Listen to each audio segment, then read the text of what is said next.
health and a little wealth and a lot of love. How your body can absorb calories, and they did a lot of analysis on mice based upon this. You want to give like a better summary than I did? Yeah, we were talking a lot about Akkermansia, and that's right. That is a specific type of commensal or probiotic or good bacteria that lives in your gut, and those that had higher levels of Akkermansia would have would be less likely to have metabolic syndrome or insulin resistance or, other kind of end products of metabolic syndrome.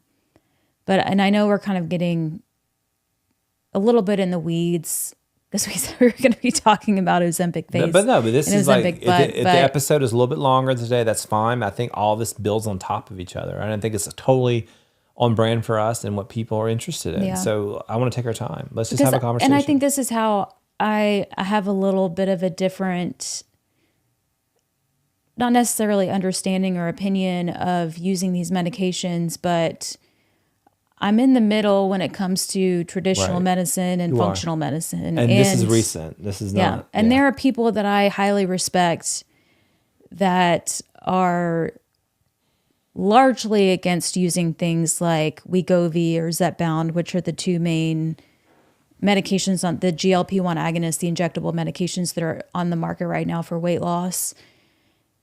And I 100% agree that you've got to change your lifestyle. You have to change the foods that you're eating, and you have to be more active.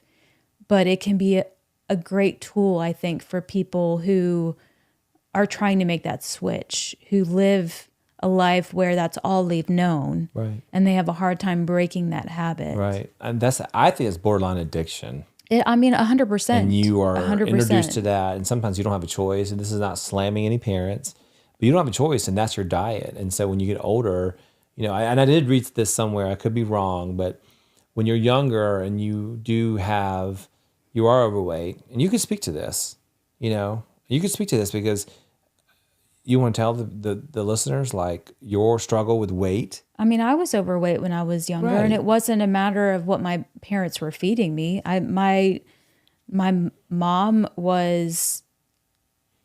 she cooked our meals, and we had lots of vegetables and protein. But you like sweets. I did love sweets or even snack foods, and a lot of it too is what you have access to.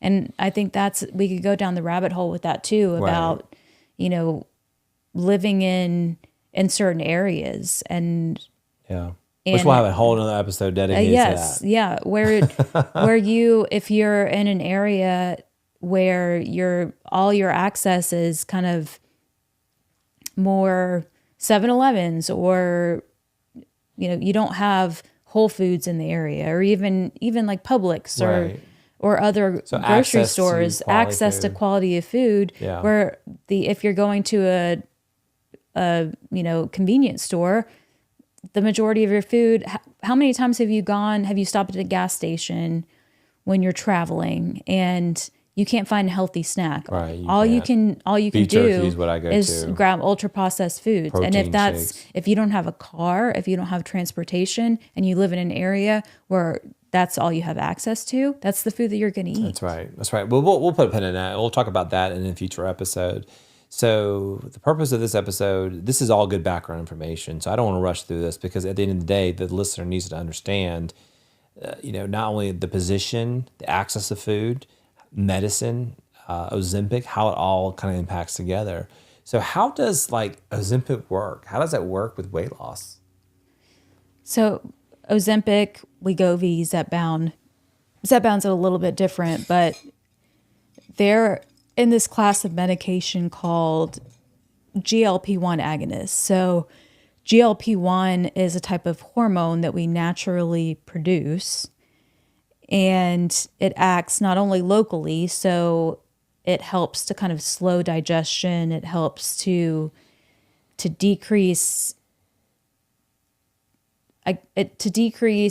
your appetite in that way, because if your stomach is fuller for longer and it's taking a longer time for it to empty out, then you're not automatically hungry again. You don't want to eat again. And it also acts on a place in your brain, and the hypothalamus, which is the kind of a control center of your brain that drives hunger or drives satiety. So it makes you feel hungry, or it makes you feel satisfied after you eat. And so it can help. Is that the water boy where, what did he say? The hippocampus? What was it? No, the medulla oblongata. Is that? I'm joking. I'm busting out a joke because this is very technical, but this is good info. But it can act in those different ways. And so I think that's it. Not only it makes you feel fuller for longer, hippocampus. The hypothalamus. The medulla oblongata. And then he gets on stage, he says, the medulla oblongata. Well, Mama says that alligators I forgot what he said, but it was funny. Well, Mama says it's not always right. That's true. Unless it's my mama. Right. But it's a way, it works in a lot of different ways.